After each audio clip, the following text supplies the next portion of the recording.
So lots of you have expressed an interest in the 21-day clean eating challenge that I am launching on the 1st of January 2016. So thank you so much for your interest, and make sure if you're not subscribed already that you subscribe to my channel so you get those videos for 21 days from the 1st to the 21st of Jan.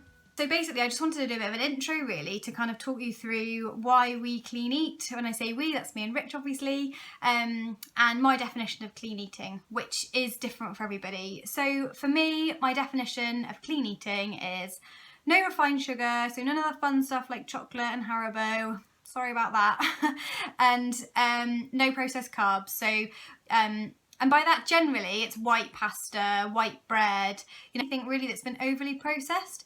So, I have a sort of belief that surely anything that's been overly processed and is full of chemicals that you don't even know isn't what we were designed to eat. I'm not overly precious about it. Yes, I will go out and eat a Domino's and a takeaway or whatever.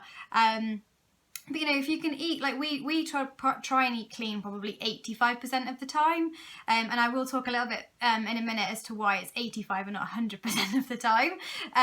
But I think generally, as a general rule, if you can eat clean, natural food that you've cooked and prepared at home, I think that's probably the way to go. So for me, the reasons for eating clean probably are, it comes first and foremost from weight loss goals.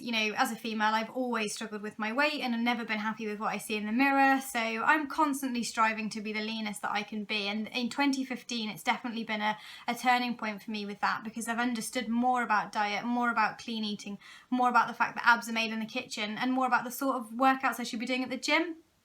So for me, it's kind of making sure that I'm going to the gym at least 5 times a week, and that's a combination of HIIT workouts, strength workouts, yes, some core, yes, some cardio, all of that, and then backing that up with eating right. So predominantly for me, that's where clean eating came from. And then also I've noticed while I was clean eating that my anxiety is better. There's definitely foods that we eat every day that for people that suffer from anxiety like myself aren't any good for us. So I am going to do a separate video on that at some point, just to talk you through, if you do suffer from anxiety, what foods I would recommend that you avoid.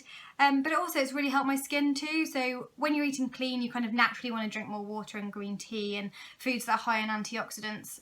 So the other thing I want to sort of say about clean eating is I just don't want any of you to see it as a diet, because it really isn't a diet. It's not about counting calories. It's not about eating salads every day. It's about eating just good, wholesome, healthy, natural food. And it becomes a way of life once you've kind of adapted it as your I'm going to call it a diet as in a nutritional, healthy, balanced diet. It's not a diet as in a faddy diet, which I just want to kind of reiterate that really, because it's just so not, and it's so easy. And once you fall into the habit of cooking this clean, healthy food every evening, it so is easy, and you just don't have to, you just don't miss pasta and bread and stuff, I promise. I know probably some of you don't believe me, but you don't miss it.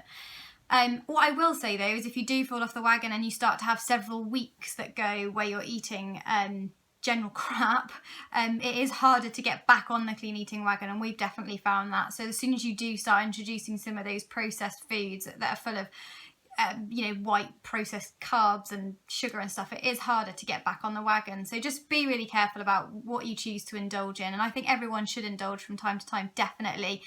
Sometimes there's nothing better than camembert with white bread dipped in it, or chocolate or whatever, and I just don't feel like you should deprive yourself of that at all. You should just be kind of realistic about how often you choose to indulge in that, and what it is that you choose to indulge in when you do. That would be my top tip anyway, not that that's where I was planning to go with this video. I know how hard it can be to stick to it. Rich and I've definitely had issues with sticking to it at times, but only really when we've broken that barrier, and now I'm just waffling, so I'm gonna move on. So what you'll get from the 21-day challenge, I hope, is just some ideas and inspiration really for easy dinners that you can cook in the evening that don't require any expensive ingredients that you have to go to Timbuktu to find. They're just in your everyday supermarket. Easy pack-up lunches for those of you that work full-time like me. It's not easy to always stick to clean eating, and sometimes you just want to go for the easy option and grab a sandwich. So hopefully this will give you some inspiration for that, and some breakfasts as well, because since I started eating clean, I realised how important breakfast was, because I was terrible for with skipping breakfast, and I mean I literally never ate it, and now I work out, my routine is generally that I work out at 6:30 in the morning before work, so I'm desperate for breakfast when I get into work. So again, that'll be about breakfasts that are easy to make on the go, either when you get to work or before, that you can take in. So, and hopefully it'll just kind of kickstart it for you for the rest of the year. So again, I'm waffling.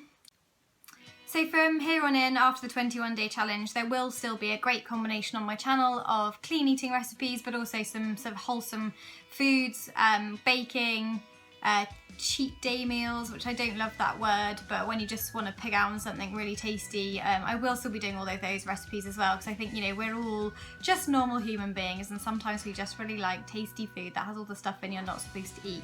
But as I said earlier, if you can try and eat clean 85% of the time, your insides are going to be more healthy. You know, you hear all the time about the things that you should avoid and things you should eat to try and avoid things like cancer, heart disease, all that sort of thing. So, you know, I'm not here to preach, I'm not here to tell you what you should and shouldn't eat. I just feel like if you want to adapt eating healthy, eating clean 85% of the time, which, like I say, becomes habitual, it doesn't feel like a diet, it just feels like good everyday food, then I think we'll be on a roll for 2016. So if you do want to join me for 2016 and you are excited, despite my waffly video, I promise there'll be recipe-based videos where I actually show you food, not me waffling to the camera, then please subscribe to my channel.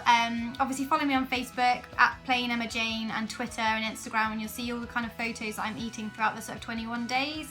I'll try and do a bit of a food diary as well across all of those food channels, be that food channels, social media channels, be that videos, tweets, Instagram, just so that you can kind of see on a day-to-day basis what I refer to as clean and what I'm eating. So yeah, thanks for watching, guys. I hope you've made it to the end of this waffly video, and I look forward to seeing you in 2016 for our clean eating challenge. Cheers guys, bye.